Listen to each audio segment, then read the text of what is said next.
So, magandang umaga sa inyo mga ubeng. Welcome back to our YouTube channel. Ayan. Ito nga po pala ang aming buhay bukid. Ayan, dito sa amin sa Cavite. For today's video mga ubeng, magluluto po tayo ng ginataang laing na may kuhol. Ayan. Kasi nag-request si Patricia ng kuhol. Gusto raw niya ng kuhol tapos lalagyan natin ng laing. So, time check natin ngayon is mag-aalas 10 ng umaga. So, kaya tayo magluluto ng maaga kasi medyo matagal yung proseso ng pagluluto ng laing na may kuhol. Kasi unang-una, yung laing kailangan ilagan nyo muna para mawala yung kate. Yung pagiging yung kate ng ng gabi. Kasi pag hindi nyo nalaga ng maayos yun, siguradong makati yung pag kinain nyo. Oh shit, tapos not good.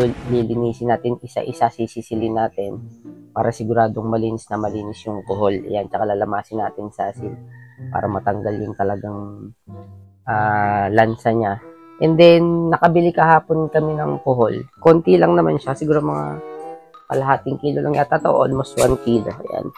So, binabad ko na siya magdamag para nga daw sumuka. So, ayan. Ito siya. Mga beng. Yung ating kuhol. Ayan. Kita nyo ba? Ito. Ayan, wow! mga kuhol. So, lilinisin natin siya isa-isa. Sisisilin natin. Ano, kumapit pa nga sa gilid. Oh. Yun, mga nakakapit. Buhay pa sila.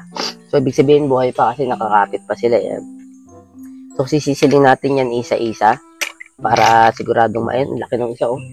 Ang laki mga ubeng. Wow. So, sisisilin natin sila isa-isa para malinis. Tapos, ihanda na natin yung ating mga kailangan. So, yun ang ating tanghalian for this day. So, samahan niyo ako mga ubeng na lutuin to. Kasi first time ko rin siya lulutuin. Hindi pa ako nakakapagluto ng laing. Simula dati pa. Marami akong alam na luto, pero ito, first time ko lang siyang lulutuin. So, tingnan natin kung ano yung kalalabasan ng lasa niya. Siyempre, si Patricia ang titikim niyan. So let's go. Gawin na natin to. Isahan na natin.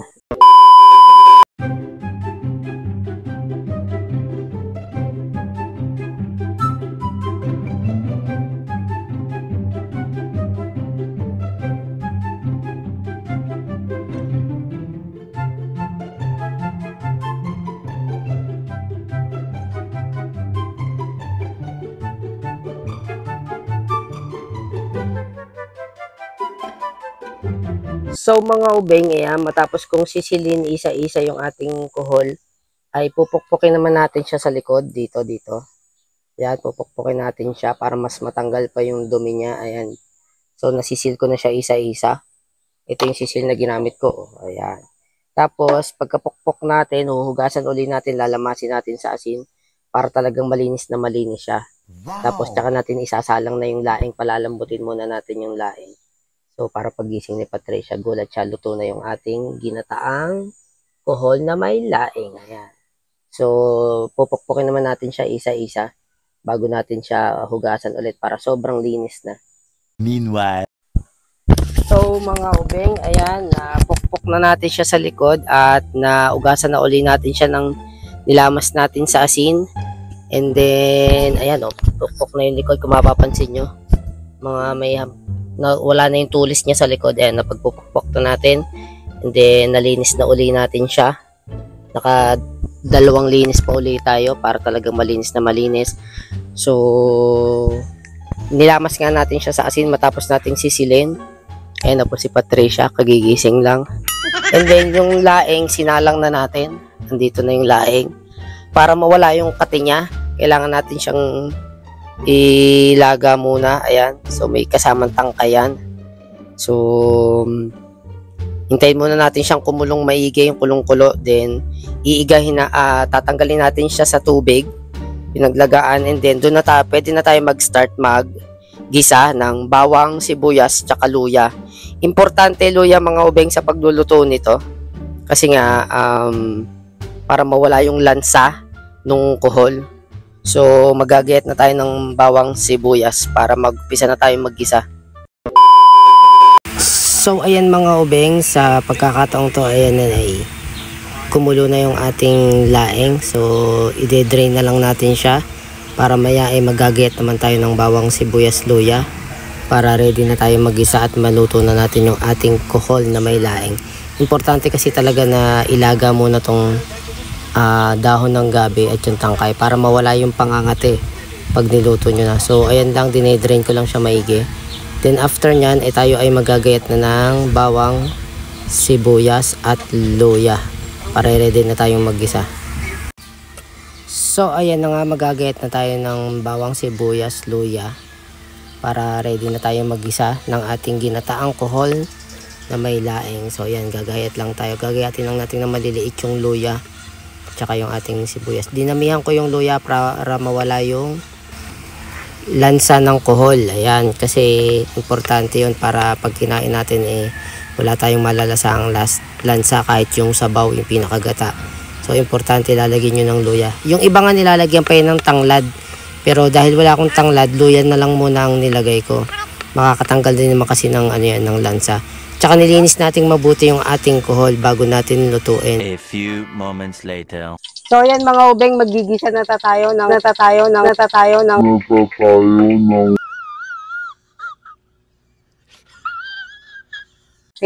ginataang kuhol na may laing. So nalinis na natin yung laing. Ito yung laing. Ayan. So syempre magigisa muna tayo ng bawang sibuyas luya. Unahin muna natin yung luya. Ayan, bago natin sunod yung mga susunod.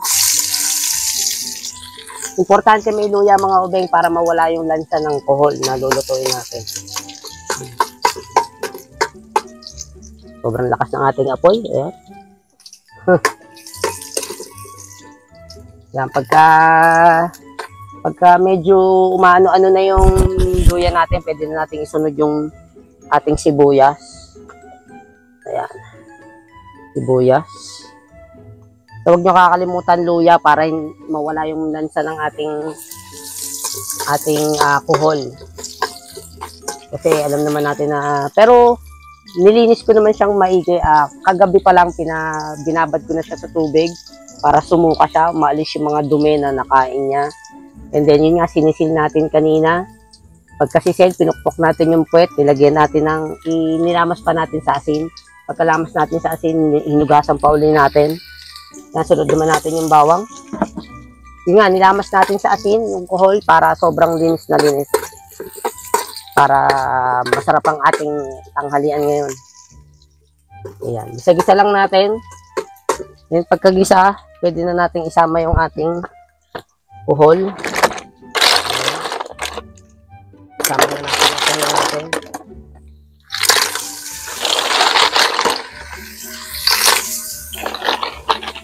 Ang bango mga ubeng. Gawa ng luya. Paano talaga na yung luya. So yan mga ubeng. Gisa-gisa lang natin siya. Kaya natin siyang para mawala yung lansa. Gisa lang natin. And then, pagka nagisa na siya, lalagyan natin siya ng yung pangalawang gata ng nyog. Yung pangalawa muna ang iuuna nyo. Pag kumulo siya ng kumulo, and then, saka nyo isasama yung pinakakang gata, yung unang piga. Saulihan nyo ilalagay yun. So, ngayon, gigisa-gisa lang muna natin siya para mawala yung lansa. Ayan, tapos susunod natin yung pangalan nun, yung pangalawang gata.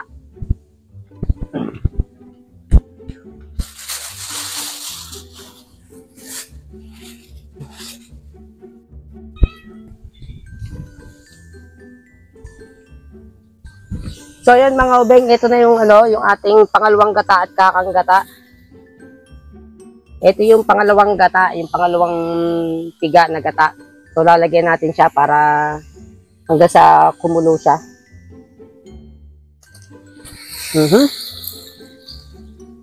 Ayan, hintayin lang natin siyang kumulo. Tsaka dapat saglit lang pagluluto nitong nitong kuhol. Wag mo siyang tatagalan kasi pag sumobra tagal nito, ano siya, alam ko titigas kapag nasobrahan. So, ayan, nilagay na natin yung ating pangalawang gata. Hintayin lang natin siyang kumulo. Yung pagkakulo, tsaka natin ilalagay yung kakang gata. Meanwhile. So, ayan mga ubeng, kumulo na uli siya. Kung mapapansin nyo, ayan o, nakulo-kulo na uli siya. So, ilalagay na natin yung ating kakang gata. Ito yung magpapasarap ng ating kuhol. Ayan. So, lalagay na natin siya. Tapos, wag nyong hahaluin hanggang di kumukulo para hindi siya makurta. May tawag doon makurta. So, ayan, nilagay na natin yung ating kakang gata. Ito yung magpapasarap ng ating kuhol na may laing. So, napakasarap ng ating tanghalian ngayon, mga ubeng. So, yan, hintayin lang ulit natin siyang kumulo ng konti. And then, pagkakulo, all goods na. All goods na ang ating tanghalian. Pwede na tayong kumain. Okay? Yun yun naman. Ginataang kuhol na may laing. Yes. Di ba, pogi ko? Kapal na mukha mo! So, mga ubeng, luto na po yung ating kuhol na may laing. So, malalaman na lang natin kung ano yung lasa. Yun, pag may kulang, syempre, sa susunod, dadagdagan natin kung ano yung kulang. Kasi, first time ko lang po siyang niluto, mga ubeng. So, tignan natin kung anong lasa. Si Lab po ang mag-aano ng lasa. Ako rin titikman ko, hindi ko na titikman eh. Making Koli! Kuholi! Ito siya mga ubeng, First bite. Popcorn. Ay. Din na yung ano. Yung mga dahon ko. Sarap. Ano?